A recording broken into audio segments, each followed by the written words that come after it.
अस्सलाम वालेकुम viewers, welcome back. आप देख रहे हैं आपका अपना चैनल परी व्लॉग्स। कैसे हैं आप सब? उम्मीद करते हैं कि सब ठीक होंगे, खैर आफियत से होंगे। जी अल्हम्दुलिल्लाह हम भी ठीक हैं। अल्लाह ताला आप पर हमें अपने ज़मान में रखें, आमीन सुम्मा आमीन।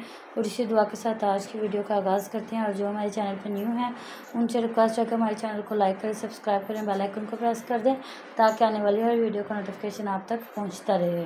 बिस्मिल्लाहिर्रहमानिर्रहीम। अस्सलाम वालेकुम वरहमतुल्लाहि वबरकातुहू। जी कैसे हैं आप?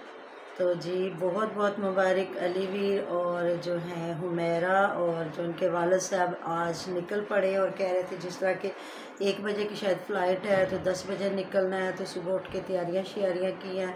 इधर वालों की तो मैंने एक ही वीडियो देखी है जिसमें वो आसिया खाना बना रही है और बता रही है कि जी मामू जान जा रहे हैं, तो बच्चे बेटा कह रहा है मैंने भी जाना है, हम भी चलते हैं। तो उन्होंने कहा नहीं जी अभी हीरा बहुत छोटी है तो इतना लंबा सफ़र नहीं कर सकते। हो सकता है ये मुल्तान ही इनको करीब है, मुल्तान से जा रहे हो, लाहौर तो इन्हें दूर ही लगता है। तो हम लेने जाएंगे, वेलकम करने जाएंगे उन्हें। तो हाँ ऐसे देखा है काफ़ी लोग जो हैं बिठाने आते हैं। हमारे कुछ रिलेटिव है वो मतलब पाकपतन से आते हैं, तो काफ़ी गाड़ियाँ उनको आती है इधर लाहौर से बिठाने के लिए जब उम्रा करने जाते हैं। तो लेने भी आते हैं, जाने भी दे जब मतलब जब जाते हैं फिर भी साथ आते हैं। तो जिनको इस्तात दी हुई है तो फिर वो सारा कुछ करते हैं। तो जी आज भी आखिर वो चावल पहुंच ही गए। कह रही थी वो बाजी को मैं देने जा रही हूँ चावल, पता नहीं अब रात को देने गई है कि दिन को देने गई है चावल। फिर जो बचे हुए एक डिब्बे में वो उन्होंने सुबह को नाश्ता किया। मुझे समझ नहीं है इतने चावल माशाल्लाह से कैसे उसने पूरे कर लिए हैं। वो भी आया बेटा, उसको भी खिलाए, हमने भी खाए और जाके बाजों को भी दे के और सुबह भी नाश्ता किया। वाह भी वाह माशाल्लाह, अल्लाह ताला ने बरकत डाली।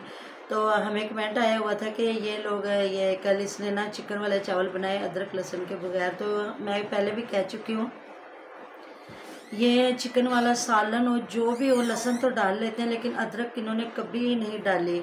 और बस ये कभी खड़े मसाले डाल रहे हैं, साथ में पाउडर मसाले डाल रहे हैं। और जिनको इनमें से किसी को भी देख लें सारे कहते हैं मैदे के मरीज़ हैं। इनके जो घर में देख लें जो पंजाबी वीर है वो भी कहते हैं, और जो है आसिया वो भी कहती है, मेरा भी अली भी सारे कहते हैं कि हम मैदे के मरीज़ हैं। लेकिन जब इनके खाने आपने देखे, कभी आपको लगा है कि ये खाना जब बनाते हैं जितनी ये मिर्चें डालते हैं, सब्ज़ मिर्चें डालते हैं, दड़ा मिर्चें डालते हैं और रेड मिर्चें डालते हैं, तो फिर तो माशाल्लाह। फिर सुबह मैंने देखा जब ये तैयारियां श्यारियाँ करके तो असलम वीर और शायद बाजी सनोवरा ये सारे बिठाने जा रहे हैं उनको।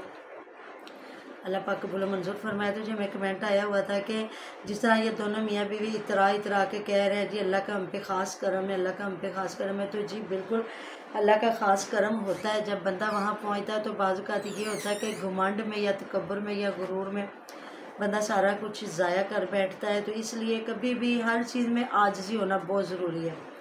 तो बाकी तो अल्लाह पाक का बहुत बड़ा करम है। कहते हैं वहाँ इंसान क्या जिन्नो बशर तू पूछता क्या है, वहाँ इंसान क्या जिन्नो बशर तू पूछता क्या है, हवाएं भी अदब के साथ चलती हैं मदीने में। तो बात वही आ जाती है, वहाँ तो अदब अदब अदब है, क्योंकि अदब पहला करीना है बंदगी का। इबादत में अदब बहुत ज़रूरी है। अगर मतलब कि इबादत में अदब नहीं, किसी काम में भी अदब नहीं है तो समझे वो कुछ भी नहीं है। इसलिए हमें जब तक हम करके आ ना जाए उम्रा और उसको संभालना बहुत ज़रूरी है। फिर भी हम कभी भी ना किसी पे ऐसा ना कहें। मेरी भी एक है मिलने वाली है, उन्होंने माशाल्लाह से अल्लाह का करम है, हालांकि वो काम करती थी किसी के घर में ना, तो उसने पैसे पुसे जमा किए तो उम्रा करके आई। तो मुझे आके मैं जब मिली तो मुझे कहती है कि अब आप भी जाके कर रहो, आप तो बड़ी इबादत करने वाली हो, ये है वो है, नाते पढ़ती हो, कुरान पढ़ती हो, रोज़े रखती हो, तो तुम भी जाके कर रहो। देख लो मैं तो जाके कारी। मैंने कहा अल्लाह पाक आपका कबूल मंजूर फरमाए। जब मेरी हाज़िरी होगी ना तो अल्लाह पाक ज़रूर मुझे बुलाएंगे। अल्लाह का लाखों करोड़ों शुक्र है कि उसने मुझे अगर मेरे हिस्से में इबादत रख दिया है कि मुझे नमाज़ पढ़ने की तौफीक दी, कुरान पाक पढ़ने की तौफीक दी, रोज़ा रखने की या किसी के घर में जाके पढ़ के दुआ मांगने की तौफीक दी। तो मैं अल्लाह का ये भी शुक्र अदा नहीं कर सकती कि उसने मुझे इस काम के लिए चुना है। तो जब मेरा बुलावा होगा तो इंशाअल्लाह ताला अल्लाह पाक मुझे वहाँ जाने के लिए भी चुने गए। मैंने 2 बार मतलब पैसे भी जमा किए, ये नहीं है कि पैसे नहीं जमा किए। जब तो मैंने मेरे पास लाख रुपया था और 85,000 में 28 दिन का उम्रा था।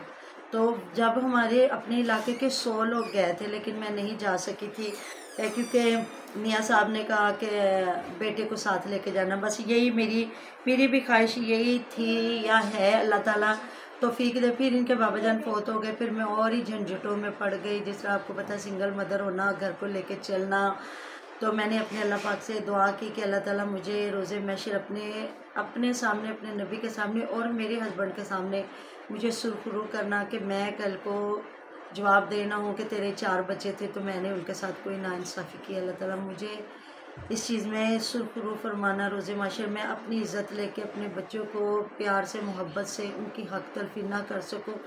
तो बाकी मेरे रब के मामलात हैं, उनके कबूल मंजूर फरमाए और सब मुसलमानों को अल्लाह रब्बुल इज़्ज़त तौफीक दे। और हमारी आंखें बंद होने से पहले हमें अल्लाह ताला मीठा मीठा प्यारा प्यारा मदीना दिखाए। कोई गरीब है, अमीर है, सबकी अल्लाह ताला अपनी बारगाह से मोहरे लगा दें। जो पाकिस्तान के हालात चल रहे हैं ना, लोग बेचारे बिलों के लिए किस तरह बाहर निकले हुए। और एक मेरे रात को नुमान मुझे बता रहा था मेरा बेटा कि हमारे एक वकील हैं, अल्लाह ताला मैं कहती हूँ इन वकीलों को ज़िंदगी दे, सेहत तंदुरुस्ती दे। ये जो जज की बीवी ने बच्ची को मारा, वो भी वकील ने इनका फ़ैसला मतलब इनका केस लड़ा और वो सुरखरू हुआ। और उसने कहा कि मैं माँ बाप को सलूट करता हूँ जो हिम्मत नहीं हारे। तो अब भी किसी वकील ने कहा है कि जो बिल नहीं जमा करवा सकते वो ना जमा करवाएं, और अगर कोई इनके बिल काटेगा या इनको मारपीट करेगा या कोई भी बिजली वाला कुछ करता तो मैं इनका केस फ्री लड़ूंगा। तो जज़ाकल्लाह खैर, अल्लाह ताला ऐसे लोगों पे अपना ख़ास करम करें। यहाँ तो ये जो वकील या डॉक्टर लोग होते हैं ना, तो ये बिल्कुल किसी का लिहाज नहीं करते, चाहे अगले के जेब में पैसे हैं या नहीं हैं। लेकिन ऐसे अल्लाह ताला ने मसीहा दुनिया में छोड़े हैं जो सिर्फ अपनी आखिरत को देख के चल रहे हैं कि जहाँ अमीरों से पैसे ले लिए, केस लड़ लिया, तो कहीं गरीबों का हमने साथ दे दिया। तो आपने देखा होगा ये जो फातिमा केस है उसको मैं काफ़ी देख रही हूँ। तो अब सुनने में आ रहा है कि उसके वालिदैन ने 50 लाख रुपया लेके तो वो पीर साहब बाहर भी आ गए हैं। तो देखे वो माँ बाप गरीब था, जिस तरह वो बार बार दुहाई दे रहे थे, वो गरीब हैं, उनके घर 2 वक्त की रोटी नहीं है। तो बेचारों ने कहा होगा कि वो तो मर गई है, चल कोई बात नहीं, अब हम पिछलों को संभाल लेंगे। तो बाकी हिम्मत वाले लड़ाइयाँ लड़ते हैं, जो बुज़दिल होते हैं वो लड़ाइयाँ नहीं लड़ते।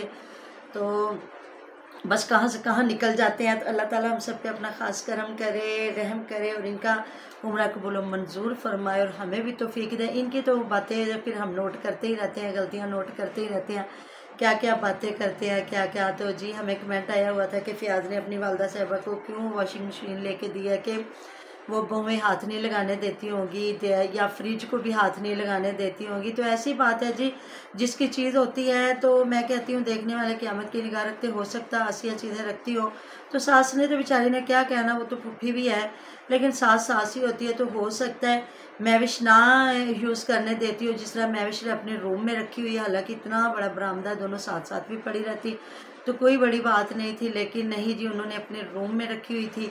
और उसका हस्बैंड भी कह रहा था जी मैं सफाई कर रहा हूँ अपनी बेगम के आने से पहले, साफ़ सुथरा कर रहा हूँ इसको, कि हो सकता है बीवी आके डांटे ना, झिड़कियाँ ना दे के तुमने कमरे का क्या हशर किया या तुमने किस तरह फ्रिज को किस तरह यूज़ किया। हालांकि मैंने नहीं देखा कि ये लोग उसके मैविश के कमरे में आजकल जा रहे हैं या कुछ ऐसा कर रहे हैं या दिखा रहे हैं, नहीं। तो चलो जी, बहुत अच्छी बात है, अल्लाह ताला ने उसके वालिद को इस्तिताअत दी और उन्होंने अपनी बेटी को फ्रिज लेके दे दी। क्योंकि बेटियां तो सारी ज़िंदगी लेती रहती हैं, अगर माँ बाप के पास इतनी हिम्मत तौफीक है तो वो तो जब कोई बेबी होता है, जब कोई दिन त्यौहार आता है, तब कुछ ना कुछ तो बंदा बेटियों को देता ही रहता है। तो जी आगे भरी की मामा से पूछ लें अगर वो क्या आपसे बात करना चाहती हैं। मैंने तो बस यही बात करनी है कि बाजू को लारे लगा लगा के उसको नहीं लेके गई। और दूसरी बात आपने नोट किया कि रात को चावल बना के खुद खा पी के और देना चाहते तो बाई के अली के पास ही जाकर रात को ही दे के आई हो, क्योंकि सुबह तो अम्मा जी और बाजू जी आई हैं इनके घर, आपने देखा नहीं जाके आ रही है माशाल्लाह। तो वैसे वो चूम चूम के वो पागल हो रही थी, 30 सदके जाए 30 सदके जाए। तो ये 30 अगर साथ भी ले जाती तो फिर बंदा मानता ना कि वाकई 30 सदके जा तो रही अम्मा है। जी को देख के कह रही थी अम्मा जी तो बहू लग रही है, अम्मा जी तो बहू लग रही है। और मुझे ना एक कॉल, मेरी सिस्टर हैं बाहर के मुल्क में रहती हैं, तो उनकी कॉल आई थी, तो मेरे साथ यही बात कर रही थी कि इनको पैसे की तो कमी नहीं थी, अल्लाह ताला ने इनको इतना दिया होता, तो ये आपा जान को, सनवरा आपा को क्यों नहीं लेके गए। मैंने कहा अभी ये तो अलीवीर जानता है, यहाँ वो जानते, तो अलीवीर को भी इतना अच्छा ना समझे, वो चाहता तो वो लेके जा सकता था। नहीं, वो ये अली इतनी भी अभी नहीं बिल्कुल होती। पक्का पक्का नीचे लगा हुआ तो जी।